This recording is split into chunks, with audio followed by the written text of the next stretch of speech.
Merhaba. Neden bir saçmalamaca?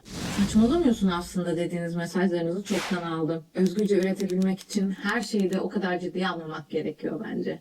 Kendine saçmalayabilme özgürlüğünü vermek ve bu alanı tanımak aslında çok önemli.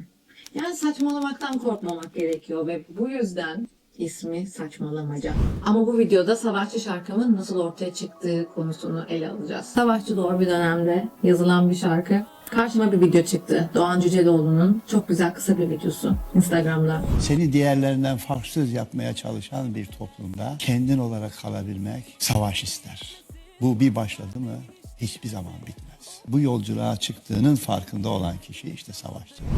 Ve bu video beni çok derinden etkiledi. Kendi perspektifimi katarak başka bir yere götürdüm şarkıyı ve bence çok da derin bir yerlerde karşılığını bulan bir şarkı oldu şu ana dek şimdiye kadar. Bu arada Doğan Cüceloğlu'nun Savaşçı diye bir kitabı var. Bu kitabı da uzun süre önce kaydetmiştim bir sesli kitap olarak ama yeni yeni okuyorum bu sıralar. Bu şarkıyı yaparken hedefim bir hit şarkı yapmak değildi. Aslında daha çok kalbe dokunan, beni ifade eden bir şarkı yapmak istemiştim. Bu yüzden bu derinliğe inebilecek kişileri hedefledim ve bu beklentilerimle beraber promosyon stratejisi üzerine pek düşünmedim diyebilirim. Aslında şarkı çıktı ve onu bir güvercin gibi böyle havaya bıraktım. Aslında bizim için nasıl prezente edildiği önemli oluyor bir şarkının. Belki şarkıdan da önemli ama bu benim savaşımın bir kısmını prezente ediyor. Çünkü Genco Arı ile beraber işbirliği yaparak çıkardığımız, beraber çalıştığımız bir şarkı oldu bu. Ve bunu kalben sizlerle paylaştım. Genco'da demolarımı dinlerken bu şarkıyı özel bulup yapmayı seçti. Ben de bu hissi yakalamasına sevindim. Aynı okuldan mezunuz ama tabii ki ben modern danstan mezun oldum. Ve bence ikimiz de savaşçıyız. Ve bu şarkıda savaşıma ortak oluyor. Silah arkadaşlarız diyebiliriz aslında. Ama bizim silahlarımız öyle silah değil. Pembe bir kişilik ve temiz kalpler diyebilirim.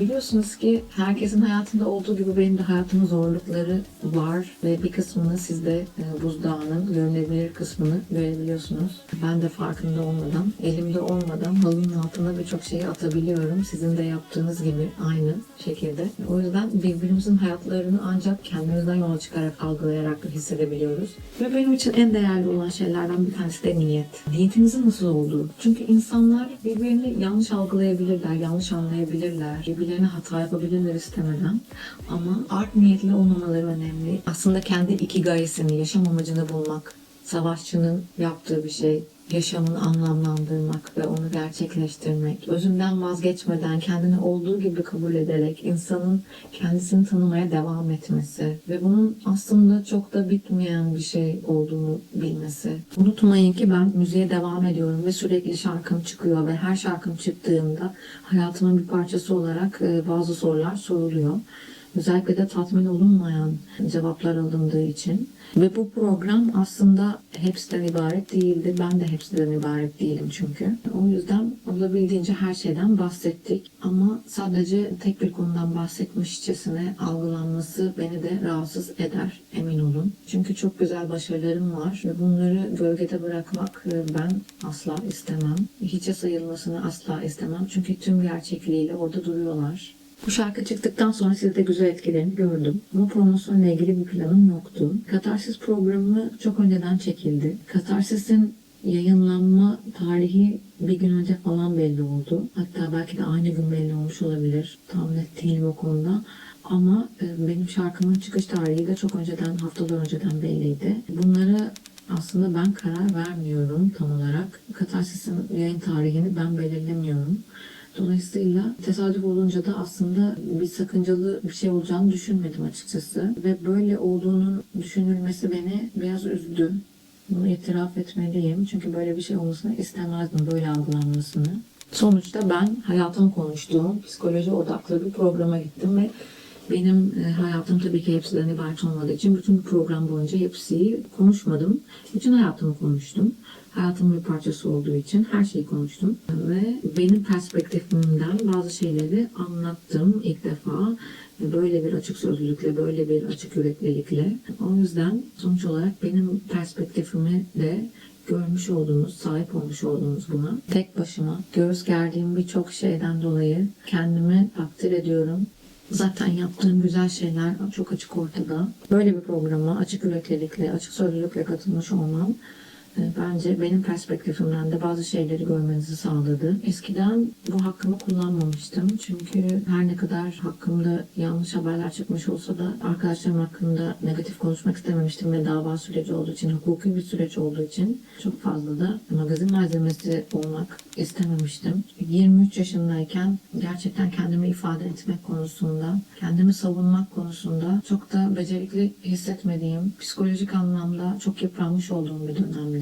Bu haberler beni oldukça yoruyordu ve dayanıksızlaştırmıştı açıkçası. Magazin malzemesi olmak beni daha da çok yoracaktı. Gülçin ismini aslında kullanırken soyadımı ekleyerek Google'da bile kendimi sıfırlamış biriyim. Tek başıma zorluklara ve engellere karşı bunca yıldır devam etmiş biriyim. Yeteneklerin bedelleri oluyor. Benim bedelim buysa kendimi seçerek ödedim. Yani ben tam bir savaşçıyım. Aslında hiçbir şey yapmadan kendim olarak kendimi seçerek bir savaş veriyorum. Bana iyi olan şeyleri yapma ödevi verildi ve bir savaşçı olarak kendimle gururlanmak da bunların içinde. Şimdiye kadar mücadelesini verdiğim her şey için güçlü hissediyorum. Güçsüz anlarımı da inkar etmiyorum ve farkındayım. Bence asıl güç bu. Ve yapım sürecine bir kez daha dönersem, Genco Arı bu şarkıda yaptığı vokallerle gerçekten güzel bir fark yarattı. Yeni nesil müzikte pek vokallerden kaçınılıyor çünkü bunu yapabilen çok fazla insan yok.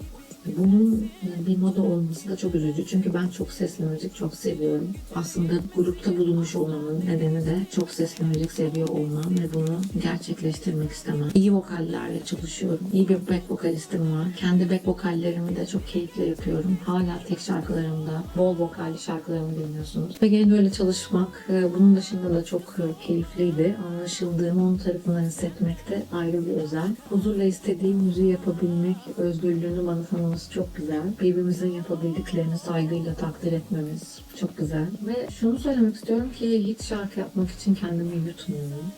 Gerçek bir sanatçı olmak üzerine kafa yormuş biriyim. Bir sanat okulunda okudum.